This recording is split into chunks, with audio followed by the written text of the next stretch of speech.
सियावर रामचंद्र की जय, पवन सुत हनुमान की जय। तुलसीकृत रामचरितमानस कथा। तो कल की कथा में हमने सुना था कि ब्रह्म जो व्यापक विरज अज अकल अनीह अभेद, सो कि देह दर होई न जाहि न जानत वेद। कि सती जी संदेह कर बैठी। भगवान शंकर ने श्री राम को सच्चिदानंद परमधाम कहकर प्रणाम किया। तो यह बात सती जी को कुछ अद्भुत लगी। वो सोचने लगी कि मेरे प्रभु तो इस सारे संसार के ईश्वर हैं और सभी देवता मनुष्य नर किन्नर सभी मेरे प्रभु को श्री नवाते हैं, और मेरे ये शंकर जी मेरे भोलेनाथ किस राजा के पुत्र को सच्चिदानंद परमधाम कहकर प्रणाम कर रहे हैं। अब वो सोच रही है कि जो ब्रह्म व्यापक माया रहित अजन्मा अगोचर इच्छा रहित और भेद रहित है, और जिसे वेद भी नहीं जानते, क्या वह देह धारण करके मनुष्य हो सकता है? ऐसा सोच रही है, प्रश्न उठा रहे हैं, संदेह हो गया है सभी। तो आइए आगे कथा प्रारंभ होती है। विष्णु जो सूर हित नर तनु धारी, सो सर्वज्ञ जता त्रिपुरारी। देवताओं के हित के लिए मनुष्य शरीर धारण करने वाले जो विष्णु भगवान हैं, वे भी शिव जी की भांति सर्वज्ञ। हो जाए सो के आज्ञा इव नारी, ज्ञान नाम श्रीपति असुरारी। वे ज्ञान के भंडार लक्ष्मीपति और असुरों के शत्रु भगवान विष्णु क्या अज्ञानी की तरह स्त्री को खोजेंगे? ऐसा सोच रही है। जब हमें एक संदेह होता है ना, तो उसके साथ प्रश्न प्रश्न प्रश्न अनेकों प्रश्न उठते चले जाते हैं। तो अच्छा यही है, जब हमें डाउट हो, जब हमें शंका हो, संदेह हो, प्रश्न उठे, तो उससे जाकर क्लियर कर लेना चाहिए, पूछ लेना चाहिए, उस संदेह को वही खत्म कर देना चाहिए, अन्यथा वो बढ़ता जाएगा। अब सती जी क्या करती है, सुने। शंभु गिरा पुनि मृषान होई, शिव सर्वज्ञ जान सब कोई। अब ये कह रही हैं कि ये प्रभु है, ये ब्रह्म ही अवतार लेके आए हैं, या कौन है, ये राजा का पुत्र है। और ऊपर से शिव जी की बात भी झूठी नहीं हो सकती। शंभु गिरा पुनि मृषान होई, शिव जी के वचन तो किसी भी तरह से झूठे नहीं हो सकते।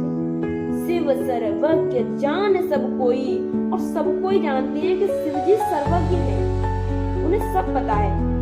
और अस संशय मन भयउ अपारा, होय न हृदय प्रमोद प्रचारा।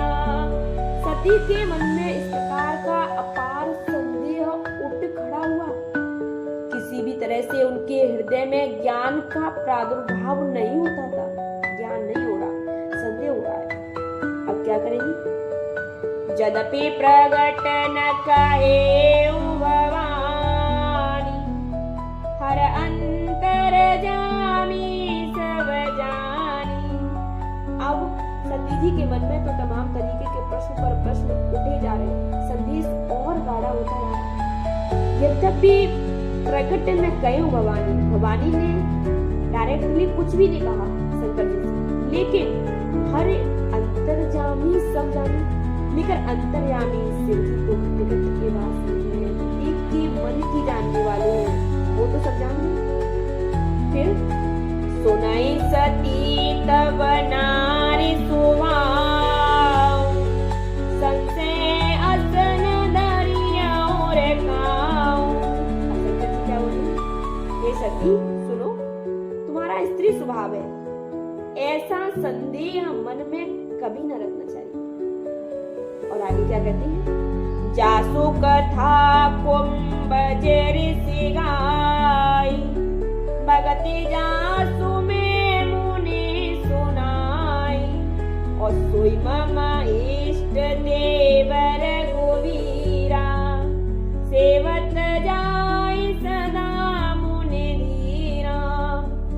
शंकर जी ने कितना अच्छा समझाया है, कितना क्लियरली बोला है कि हे सती, संदेह को मन में मत रखो। अभी जो हम अगस्त्य के यहाँ से आए हैं, तो जिनकी कथा जासु कथा कुंभज ऋषि गाई, जिनकी कथा अगस्त्य ऋषि ने हमको सुनाई थी और जिनकी भक्ति मैंने फिर मुनि को सुनाई थी, सोई मम इष्ट देव रघुवीरा, ये वही मेरे इष्ट देव श्री रघुवीर जी हैं, जिनकी सेवा ज्ञानी मुनि सदा किया करते। बहुत सुंदर छंद आ रहा है, बहुत सुंदर छंद है। एक बार में पढ़ेंगे और फिर अर्थ एक एक लाइन में करेंगे। मुनि धीर जोगी सिद्धि संतत विमल मन जे ध्यावहि, कहने निगम पुराण आगम जासु कीर्ति गावहि, सोई राम व्यापक ब्रह्म भुवन निकाय पति माया धनी, अवतरे अपने भगत हित निज तंत्र नित रघुकुल मनि। तो समझा रहे हैं शंकर जी हमारी माता को समझा रहे हैं। ज्ञानी मुनि योगी और सिद्ध निरंतर निर्मल चित्त से जिसका ध्यान करती हैं तथा वेद पुराण और शास्त्र नीति नीति कर जिसकी कीर्ति करती है, कि इतना ही नहीं इससे और अधिक महिमा है प्रभु की। उन्हीं सर्वव्यापक समस्त ब्रह्मांडों के स्वामी मायापति नित्य परम स्वतंत्र ब्रह्म रूप भगवान श्री राम जी ने अपने भक्तों के लिए रघुकुल के मणि रूप में अवतार अवतरे अपने भगत निज तंत्र निज रघुकुल मणि, अपनी इच्छा से रघुकुल के मणि रूप श्री राम जी ने अवतार लिया। और शोधा के जरिए समझा रहे हैं। लागना और उपदेश जदपि कयो शिव वारे बहु, बोले वे हसी महे सुहरे मायावल जान जिया, मंगल भवनय मंगल हारी, प्रभु सो दशरथ अजिर बिहारी। यद्यपि शिव जी ने बहुत बार समझाया, फिर भी सती जी के हृदय में उनका उपदेश नहीं रहता। एक बात तो है, जब कुछ होनहार होता है तब कोई कितना भी अच्छा समझा ले, कितना भी सच कहे, लेकिन सामने वाले की समझ में नहीं आता। क्यों? क्योंकि अब उसके नसीब में कुछ और ही लिखा है। तो भोलेनाथ जी ने भवानी को, माता सती को कई तरीकों से अच्छे से समझा लिया कि लाग न उपुर उपदेश यद्यपि कहीं शिव बार बहु बार समझाया, लेकिन कोई भी उपदेश उन्हें नहीं लगा, कुछ भी समझ में नहीं आया। बोले बेहसी महीसु हरि माया बल जान जिया। तब महादेव जी ने मन में भगवान की माया के बल को मुस्कुराते हुए क्या बोल रहे हैं? हे प्रभु तेरी माया कहीं धूप कहीं छाया।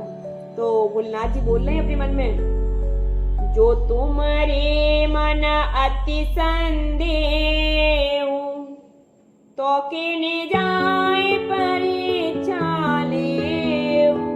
शंकर जी समझ गए कि अब ये हमारे समझाने से नहीं समझे, तो प्रभु की माया कुछ और है, प्रभु कुछ और चाहते हैं। तो वो पार्वती जी से कहने लगी कि जो तुम्हारे मन में बहुत संदेह है, डाउट ज्यादा बढ़ गया है तुम्हारा, तो तुम एक काम करो, तुम जाकर के उनकी परीक्षा कर लीजिए, जाओ परीक्षा ले आओ कि वो साक्षात परम ब्रह्म है या कोई राजा का पुत्र है। तब तक शंकर जी क्या करेंगे? तब लगी बेटी अहाओ बट छाई, जब लगी तुम ऐसे मोए पाई।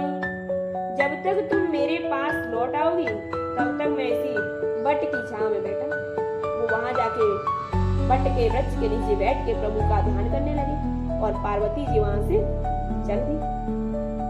और जैसे जाए मोह भ्रम भारी, करे सो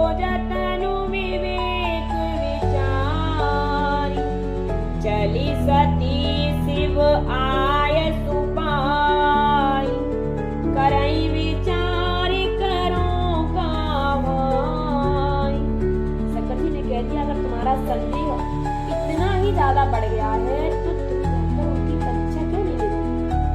अब ये सुन के पार्वती जी चली तो शंकर जी ने कहा, सुनो, जिस प्रकार से तुम्हारा ये अज्ञान जनित भारी भ्रम दूर हो, वही तुम अपने विवेक से सोच के विचार के उस तरीके से परीक्षा लेके आना। आधा अधूरा डाउट क्लियर करके मत आना, पूरा क्लियर करके आना। अब सती जी चली सती शिव आय सुपाई। सती जी वहां से चल दी, लेकिन करें विचार करो का भाई, लेकिन मन में विचार कर रही है कि क्या करूं, कैसे परीक्षा लूं, कैसे लूं। और आगे यहाँ समो असमन अनुमान, दक्ष सुता कौनई कल्याण। इधर शिव जी ने अपने मन में अनुमान लगा लिया कि अब दक्ष कन्या सती का कल्याण नहीं। इन्होंने मेरी बात पर भरोसा नहीं किया, इन्होंने प्रभु पर संदेह किया है, अब इनका कल्याण नहीं। लेकिन होगा जो होना है वो देखा जाएगा।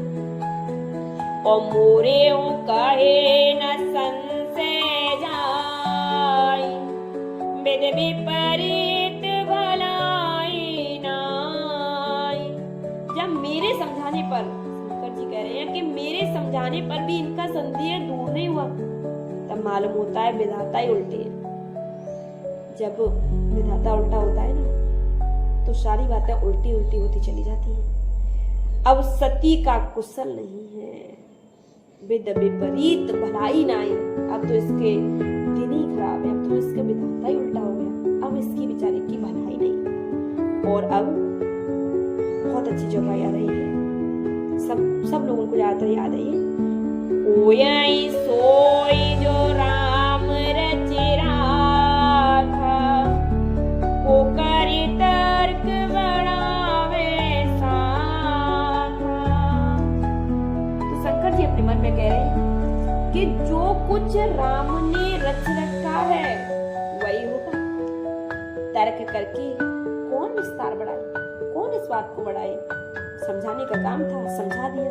यदि समझाने पर भी नहीं समझ में आ रहा और व्यक्ति उल्टा और उल्टा ही काम करता जा रहा है, तो फिर प्रभु पर छोड़ देना चाहिए और सोच लेना चाहिए कि होए वही जो राम रच राखा, को करे तर्क बढ़ावे साका। कि अब वही होगा जो प्रभु ने रच रखा है, जो प्रभु चाहते हैं।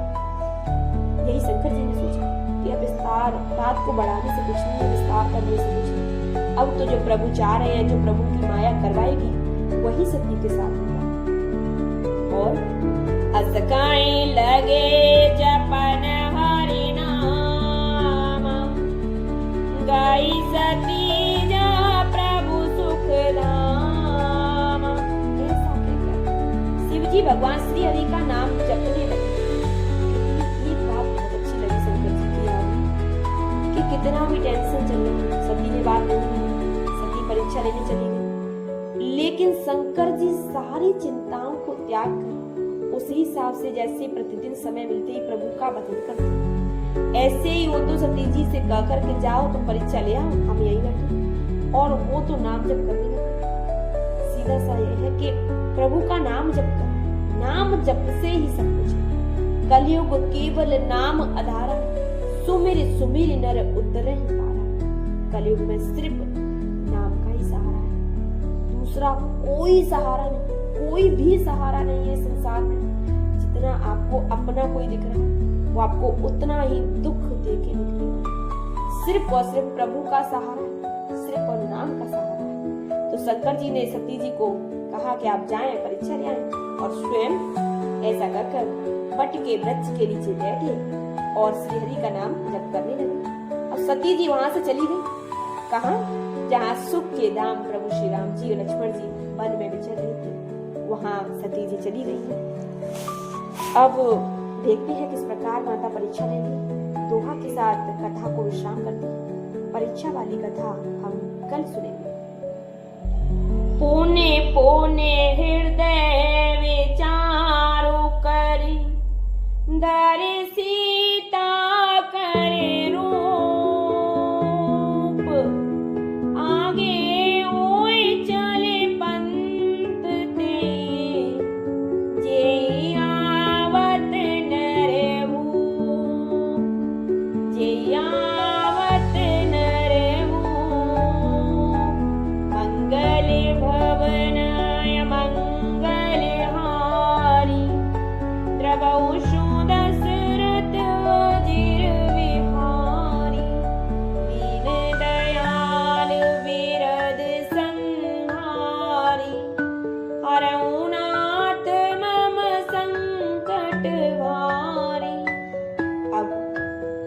समय पूर्ण हो चुका है। इस दोहे का अर्थ हम कल की कथा में समझेंगे। आइए कथा को विश्राम दें, सभी देवताओं को विदाई देकर जयकारा बोलिए। सियावर रामचंद्र की जय, पवन सुत